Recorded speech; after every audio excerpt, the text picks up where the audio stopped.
Hello, it's January 16th, 2017. I'm Tony Samario. This is BroSal.org YouTube channel. And I'm doing a series here with this End Times Trending. I want to shake things up a little bit for those that listen to me regularly. There's certain things I want to keep us abreast of with regard to this march toward war, a 7-year covenant, all these things we're waiting for, a Bible study, which I feel is very important, even though there's only a few people that are paying much attention to it. But because of what's going on with YouTube, all of this fake news, this propaganda agenda that is our Orwellian type of world, in which both the left and the right are set up against each other. You know, there's a reason the Russian army has achieved parity and is pitted against the United States in a Cold War stance, practically since its inception, certainly since the end of World War II, when the next phase of what appears to be a strategized plan of 3 world wars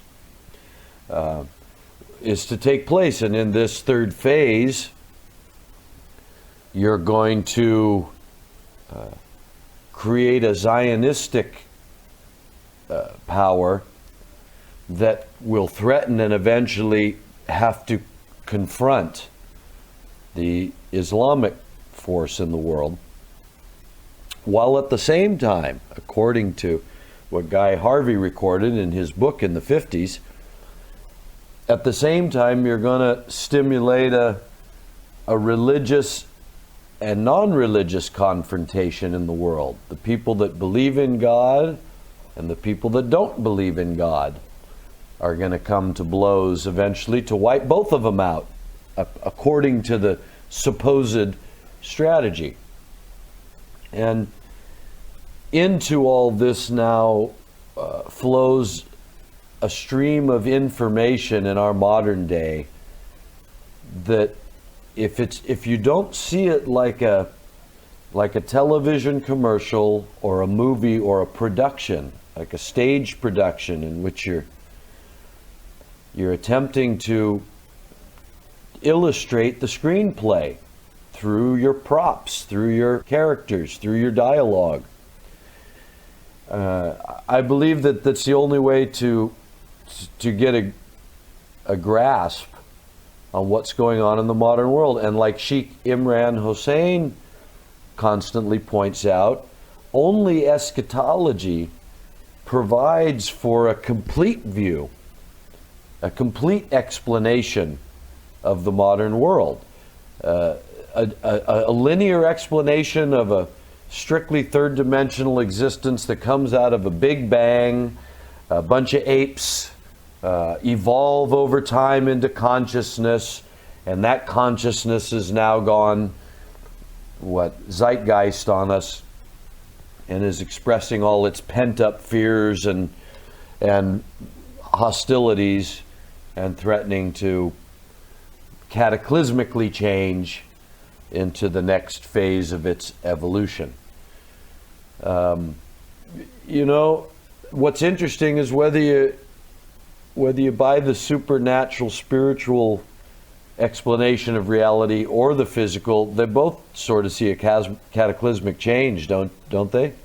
Whether we come from apes that have just gone completely artificial out of our natural evolution and turned toward a consciousness full of, I don't know, some deep psychological misunderstandings. We're out of harmony with nature.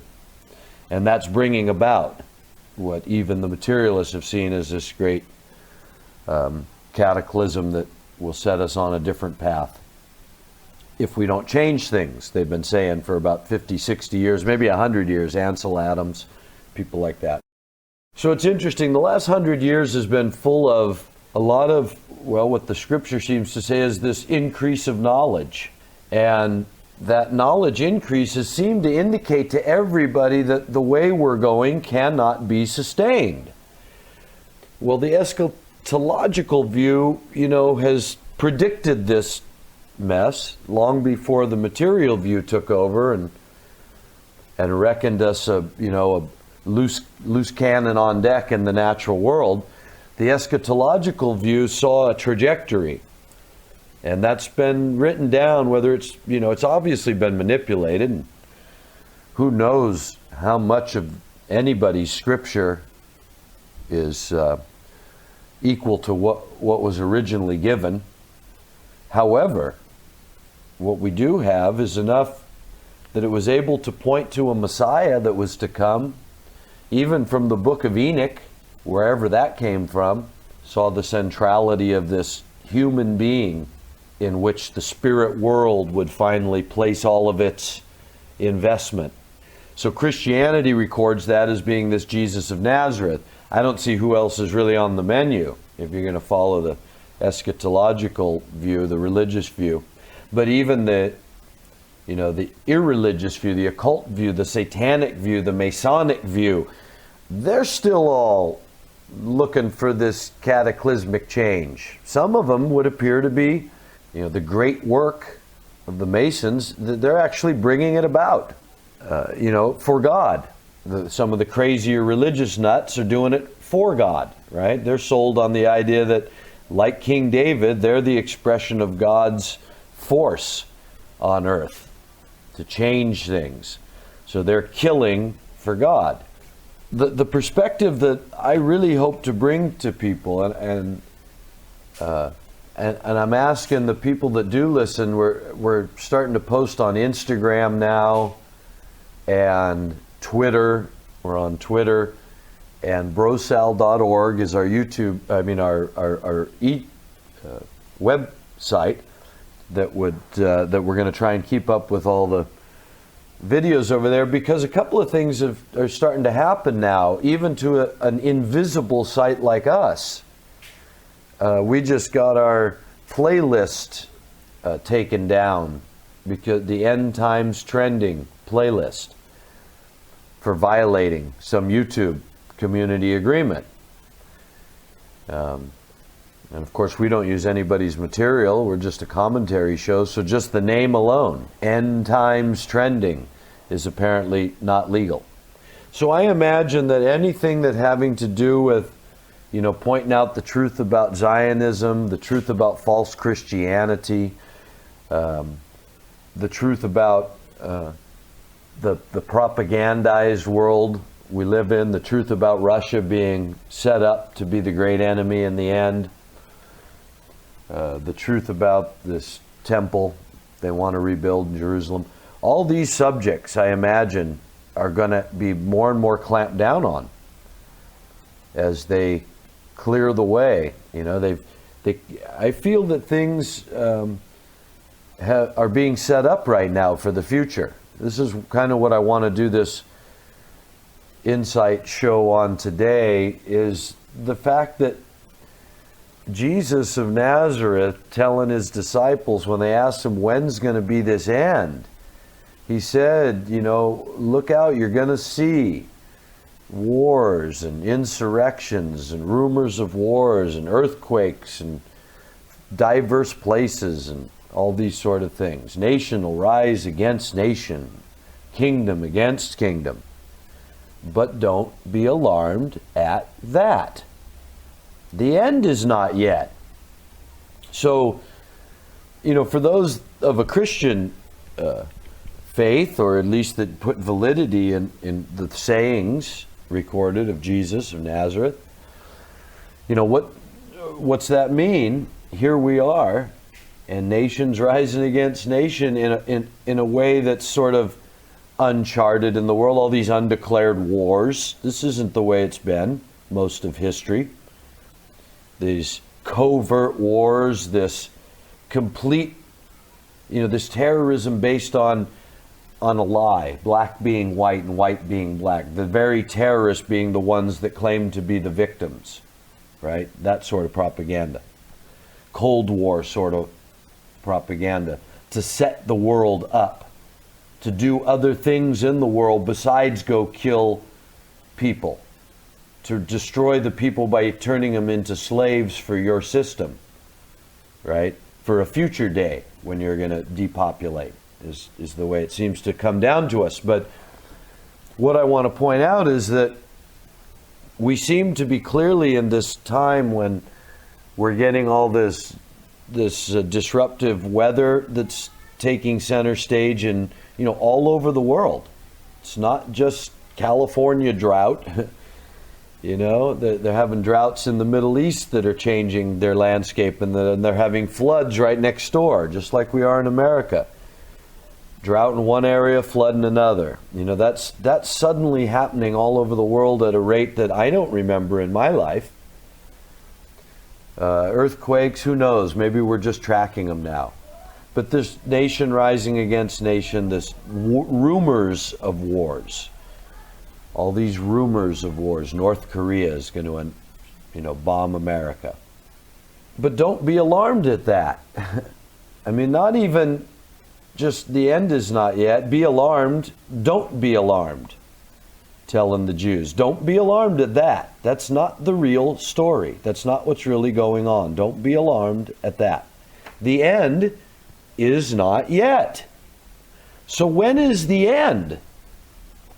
Well, Paul says when the Jews and Gentiles say peace and safety, sudden destruction comes upon them, like a woman about to give birth, right? Once the labor pains start, that's it. There's no turning back. The birth's going to happen.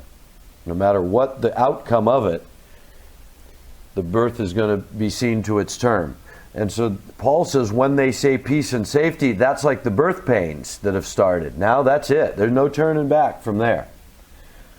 So they're not saying peace and safety, you guys. They're saying war, terrorism, refugee crisis, right? Everything's a problem.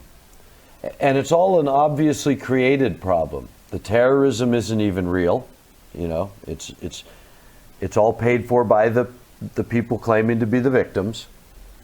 Just like World War II, the destroying, the camps and the Holocaust was all paid for by the Rothschilds and the people who wanted Palestine for the Jews. Why'd they kill all those Jews if what they wanted was Palestine for the Jews? Why'd they pay for the Jews to be killed?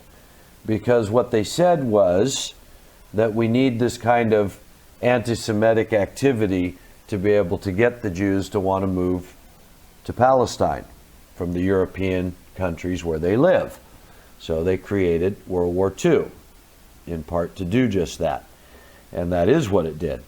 And it's what it resulted in. I mean, so if you want to see it as reaction rather than problem reaction, someone instigated the problem in order to create the grounds for the reaction.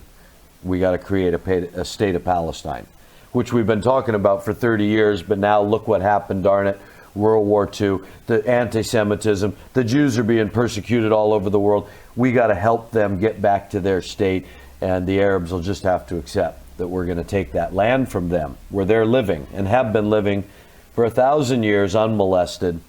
Now we're going to go take it and tell them, sorry, it's for the Jews. We're not just going to ask you to let them come and live next to you and pay for some housing here, right? Invest in your community and send the Jews back here under some treaty where the Arabs will allow them. No, we want their own state, and we've decided it will be this land where you live. Get off of it. So, all of that has created the conditions that we're in today. And it's when the world says peace and safety. So I believe that we need to be watching, the trending thing in the world of this war, terror, is because it's a propagandized world of left-right paradigm, a Hegelian dialectic of create the problem, offer the, instigate the reaction to the problem, fund the reaction to the problem that instigates the solution that's been predetermined. And it's so clear to see that that's what's been going on through history. And for the last 100 years, it's obvious. So I just want to make this shorter video right now to tell everybody the end is not yet. And all this Christian propaganda about the Antichrist and the end, it's all to set everyone up, I believe, because the end is not yet. Peace and safety is what they'll be saying before the end comes. They're not saying peace and safety. They're saying war. We need to protect ourselves. We need more guns, right? They're threatening right now that the move of the embassy to Jerusalem is going to just create more violence. Syria, Assad, who had to go a year ago, now Russia and Iran are, they're talking to Assad about who he's going to talk to in the opposition, about how they're going to settle this for now. All this this propaganda. And I say that they know that the solution is peace and safety. So the problem is Islamic terrorism. The reaction is, oh no, the world is being threatened. And now Israel's being threatened. And now a new administration's coming in that's very pro-Israel. So the solution to me, what I'm expecting is it's going to look like war. They're going to push it like they did the Cuban Missile Crisis. It's got to be where everybody's at home imagining World War III is going to happen tomorrow. And all of a sudden, they're going to find the solution, which is going to come out of this mouth speaking great things, according to Daniel, the prophecy of Daniel, this little horn that he sees.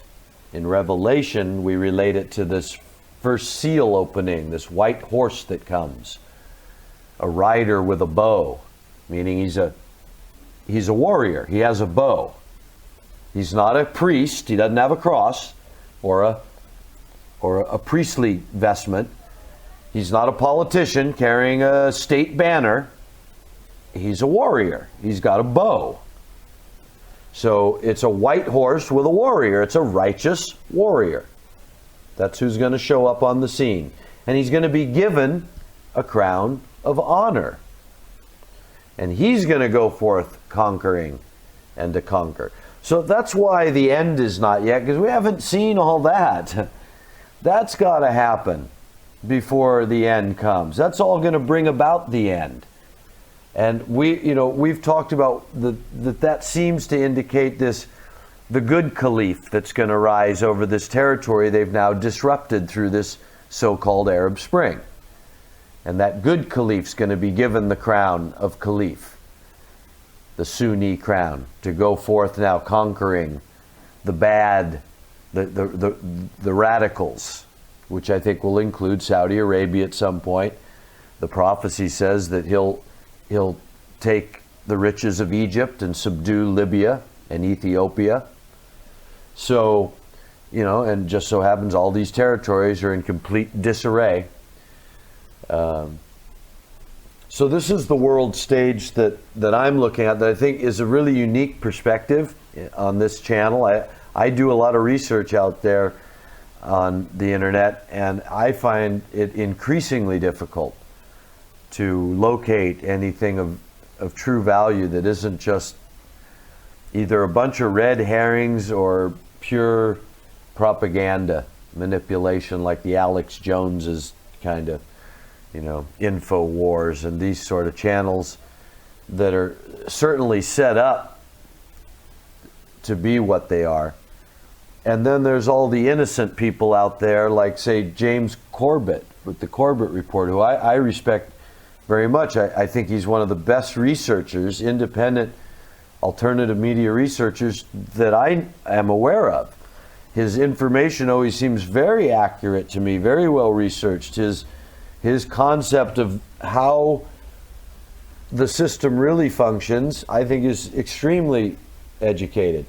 However, his idea of why seems to be lost in a fog of simply bad people being greedy and bad. They don't seem to have a plan. They don't seem to want anything except more. So, because James doesn't have any eschatological understanding that he presents. He doesn't seem to grasp that all of the people that really have power in the world, Zionists, Masons, State of Israel, Islam, these people in the world are religious people. They believe in a spiritual reality. Many of them run their entire system based on a theocratic understanding that they're answerable to some higher purpose. Even the Masons, when you get up in those higher, they talk about it all through all the degrees, of course. They're supposed to be bound to God and to a higher calling. But as they get up in the higher degrees, that doesn't change. It might become more misunderstood or unspoken what the real commitment is, what the real great work is, but it's still a great work that's beyond yourself, beyond materialism. And so I think what a lot of people in our modern Western world of materialism forget is that those that run the world and are in these positions and are fighting these wars, they have a certain perspective in which they justify their actions by believing that there's a divine purpose of some kind. The state of Israel is officially waiting for a Messiah to return. They may not believe it, just like Americans or Christian country, but nobody really believes Jesus came out of the grave, because the religion's so absurd that who could even want to confront that question when you look at what it produces as a bunch of hypocritical, self-righteous, brain-dead Christians that believe in a clear myth, right? The way they believe in Christianity, these Christians going to heaven and everybody else going to hell. Jesus is going to come and send everyone to hell. That's not even what their own scripture says. They don't even account for the fact that the devil's supposed to be locked in a pit for 1,000 years and then let out again, and create a whole army of people that come to surround God's city again. And then the sea gives up its dead, and the graves are opened, and the white throne judgment that Christians talk about. How many thousands of years is that after Jesus returns? So what's all this Christians going to, believers in Jesus going to heaven and everybody else burning in hell forever? They don't even understand their own myth, their own legends and their own stories. They certainly don't follow the teachings of their own master. They don't even correctly embrace the teaching when they share it with others. It's always shared as, if you come to Jesus, you won't go to hell. But Jesus said everybody will be judged by their works. Paul said everyone will be judged by their works. The prophet said everyone will eventually be raised from the dead and judged by their works. Christians don't tell you that. What works? What works are you going to be judged by? Christians say it's believe in Jesus. But those aren't works. That's not a work. Believing isn't a work. Believing in something's the reason you do some kind of work. And believers in Jesus are supposed to follow Jesus, meaning they're supposed to forgive everybody, not judge anyone, love their enemies, never persecute the people who persecute them. So I don't know how they got all the weapons and all the power in the world. That's not what the followers of Jesus had. So false religion is one of the things I hope to be able to educate people on. I'm trying to encourage people to come to our channels while there's still stuff on there. Come to our website, check out the Twitter, share these things with your friends, follow us, do what you can to get this word out, because this is a unique word. Right or wrong, it deserves to be part of the conversation, I think, because I can't find anybody who's balancing a look at the true geopolitical insight that this increased knowledge has brought us, and the eschatological perspective that belongs to at least all of the people in power in the world, if not most of the cultures of the world. Nobody really brings that into a focus, and I'm, trying to offer that here, and I want to go through some of these trending events now, like the hacking, the legalized propaganda, the false religion that we face, the fake news part of this time, this transition we're in. So I'll try and take those one subject at a time. This one I think is, on the fact that the end is not yet. World War III is not yet. We have to say peace and safety first. That's what the prophecy, that's what eschatology says. At least Jewish Christian eschatology says that there's going to come a time when we say peace and safety. Daniel says they're going to make a 7-year covenant to rebuild that temple. We know that's what they want to do. And I say that's what you're seeing in your news right now with all this talk about Jerusalem and moving the embassy and the sort of reemergence to center stage of the Palestinian-Israeli issue. That's all got to do with the setup, the problem, reaction, solution paradigm that we find ourselves in, the solution will come as rebuilding the temple, and the world, that world of the Jews and Gentiles, will say peace and safety. Then the end can come. So thanks for being here. Please check us out on our various different social medias and share us and respond if you can. We appreciate that. Thanks for the small group that stick with us and support us. It's what keeps us going. If you don't have the energy to do it, then why should we? So thank you very much for that. We'll talk to you soon.